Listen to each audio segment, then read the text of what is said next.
you had a chance to see what would ultimately become Stage 1AS and the conditions, the provisions, the factual acknowledgments that were part of that document, true?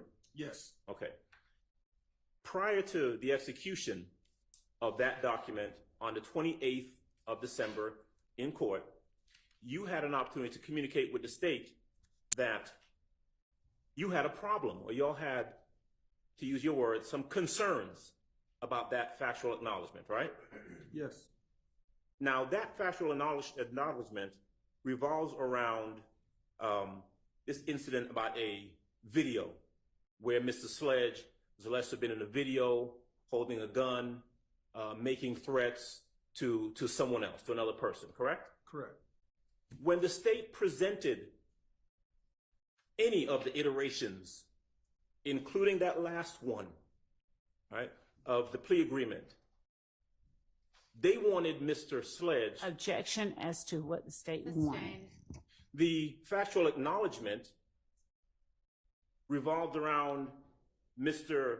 Sledge acknowledging that while associated with YSL and to support and express loyalty to YSL, the defendant, that would be Mr. Sledge, and co-defendant Demikian Garlington and Quindarius Zachary appeared in the video with another person.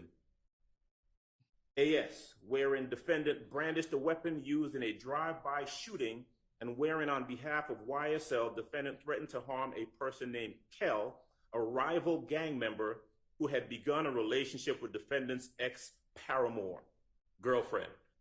That was the factual acknowledgement, correct? That was the factual acknowledgement, yes. You communicated with the state and you requested that they change that, correct? Or that it be removed. Your Honor, objection is to compound. Yeah. And I don't. Sustained. They did not change it. Your Honor, I object and ask that whatever question there was. Can you pose a question? Sure.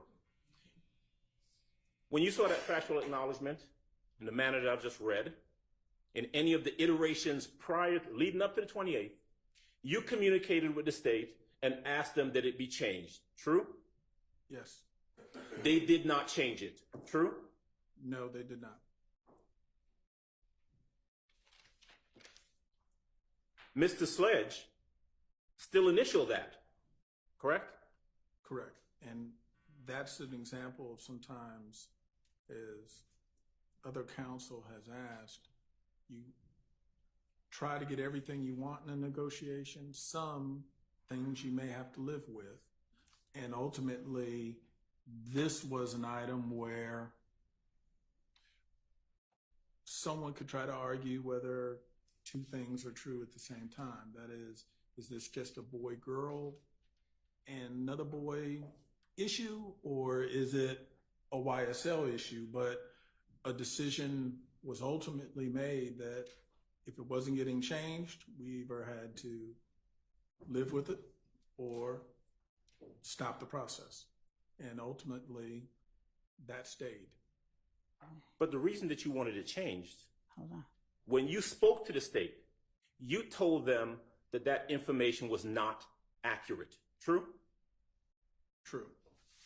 You told them that this wasn't the factual acknowledgement that referenced it being done on behalf of YSL, that was not true. This was about a girl. Your Honor, objection about, as to the compound nature of that question. Sustained. You told them that that incident was not about a gang-related incident, true? True. You told them that it was about a dispute over a girl, true? True. But they did not change it. Objection asked and answered. Sustained. Were you present? You were present in court when Mr. Sledge testified that he thought that he would have an opportunity to, notwithstanding his initials, explain his answers if put on the stand. Did you hear that testimony? I did. Did you, again, without going into any privilege and to your observation, well, actually strike that. Did you have a conversation with the state about whether or not Mr. Sledge would be able to explain anything that he had some disputes with in the factual acknowledgments?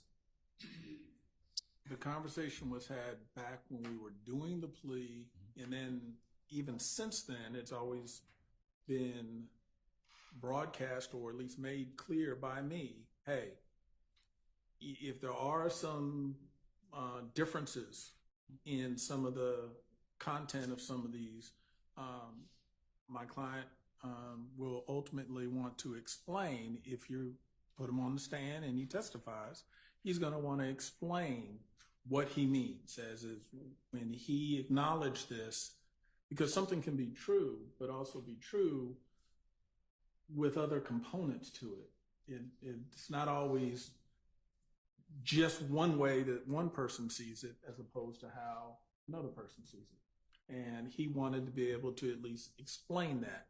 I think he often referred to it as his truth. And that was really him just wanting to explain. You discussed that with the state. Yes. Objection asked and answered. Overruled.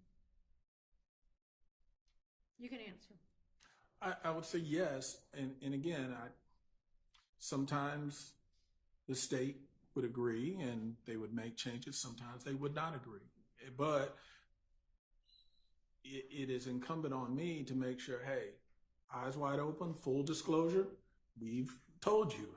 So it was not going to be a surprise that, well, Mr. Sledge may have a difference of opinion. It was your observation that the state wanted this plea to go through as much as Mr. Sledge did. Is that true? Objection, Your Honor. Relevance as to, and speculation as to what the state wanted. That wasn't what he asked. Overruled. True. I had a belief. Okay. That's also not what was asked. Okay. Well, Maybe ask your question again. Yeah. And relevance as to what the state wanted. Based upon your conversations with the state, your knowledge of the case, your communications back and forth with the state, your evaluation of the plea agreement, you formed or you observed that the state was just as interested in getting this plea done as Mr. Sledge was. Isn't that true? So objection. Go ahead. Objection. It calls for speculation about the state, and whatever his observation is or belief was is not pertinent to any material. Sustained. Okay. Was it your observation that the state wasn't really concerned with Mr. Sledge and really wanted Mr. Williams? Same Sustained. And I have a motion as it relates to that.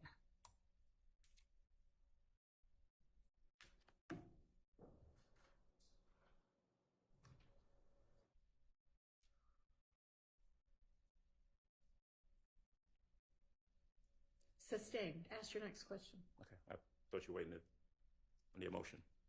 All right. Before Mr. Sledge was brought out into court on that video that we saw and entered the plea, I know there wasn't a proffer session, but separate and apart from that proffer agreement, the one we talked about earlier that was mailed to you, did you ever get an email from the state saying, hey, we want to talk to him before he enters a plea?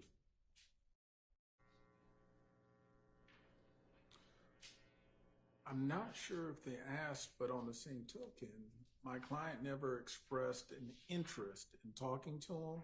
So I can't necessarily say it was the state or the defense that kept that conversation from happening. Ultimately, the conversations really were just the negotiations back and forth. Okay. I got a question I want to jump ahead and ask you about first and then come back to the plea. So the plea is entered on December 28th, 2022, right? Yes. You had that meeting that was talked about on June the 9th of 2024, Correct. right? At any point between December 28th of 22 and June the 9th of 2024, did the state ask you to bring your client in for an interview? Objection, Your Honor, relevance. I don't believe so. I know we didn't meet with the state until we ultimately did in June of this year. But we always just sort of figured we were standing by, and it was always our hope we weren't going to have to testify. So we were hoping, hey, we're on the sidelines and we're no longer relevant in this. And then ultimately it was this year that they said, we need to sit down with you, and yes, you will be testifying. In 2024? In 2024. In the middle of the trial? Objection, Sustained. Okay. How about this? Did the state ever send you any questions that they might want to ask your client? Objections, Your Honor. Relevance as to whether or not the state ever sent any questions. All right, so move on to your next question. You knew when the plea was entered in December of 2028 that Mr. Sledge was a potential witness to be called at trial. Is that right? Correct. Okay.